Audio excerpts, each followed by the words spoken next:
Parenting is hard, especially when your child is struggling. Almost every parent has been in a situation where their child is overwhelmed, stuck, or in some sort of distress. It is easy in these situations to go into fix-it mode and tell your child what they should be doing. However, that approach often leads to conflict, increased rigidity, or shutting down further. It also doesn't encourage your child to develop independence and problem-solving skills. A great tool you can use that will promote increased emotional expression and effective problem-solving skills is called the consultant pattern. As can be seen in the name of the tool, you will take on the role of a consultant. Think of a business consultant for a moment. Their role is to share observations and help the business to make a decision to improve their outcomes. They do not make any decisions for the company. Your most powerful moments as a parent will be when you act as a consultant, not a dictator, expert, or rescuer. The consultant pattern is used when your child is experiencing mild distress or is stuck on an issue. This tool will not work if they are currently being unreasonable, irrational, oppositional, or are in high distress. Other parenting tools should be used in those situations.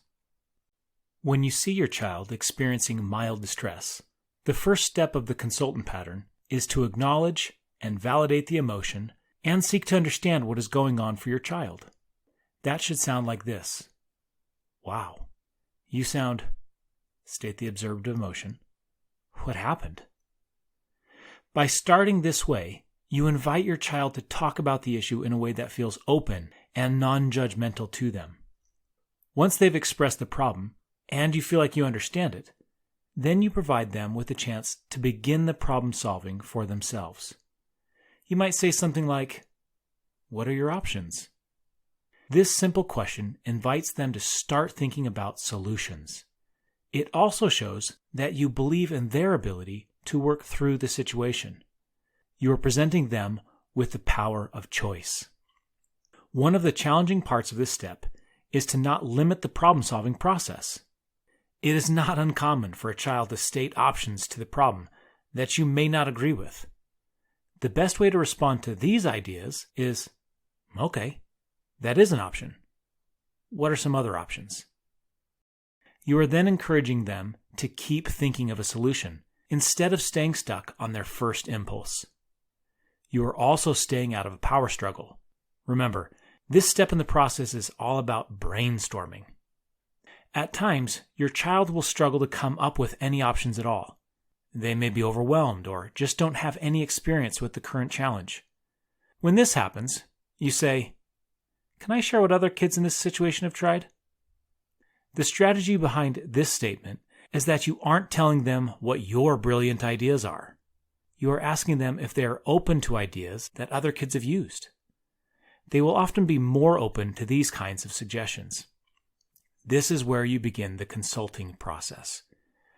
With their list of different options, you can explore with them the probable outcomes for each. This slows things down and gives them an opportunity to really think about the decision. That leads to the next question in the consulting process. What are you going to do? This question is critical to empowering your child with making choices for themselves. It also shifts the responsibility of decision-making on them in a way that helps them to build independence. This question cannot come with pressure to decide quickly. Most people, when forced to make a quick pressure decision, will make a poor one. If you can see that they are having a hard time deciding, say something like, "Well, why don't you take 5 minutes to relax and make your decision? You're a smart kid. I bet you'll figure out something good."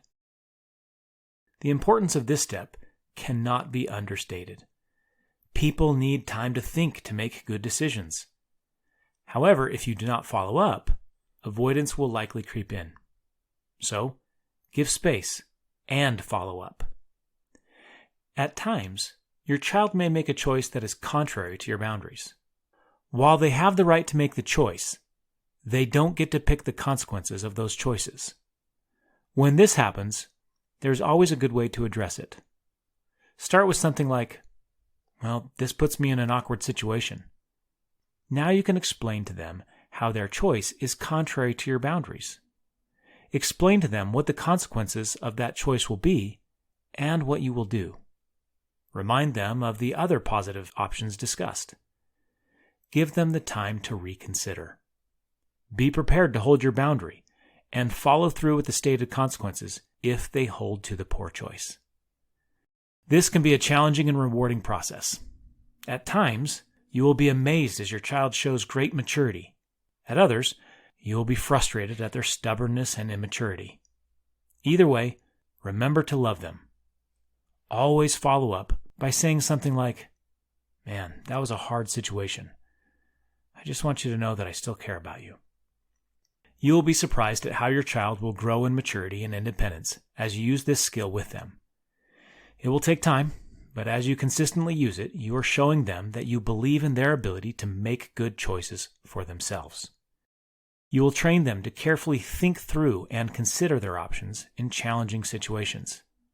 I encourage you to memorize this pattern so you will be able to access it better when you are in a challenging moment with your child.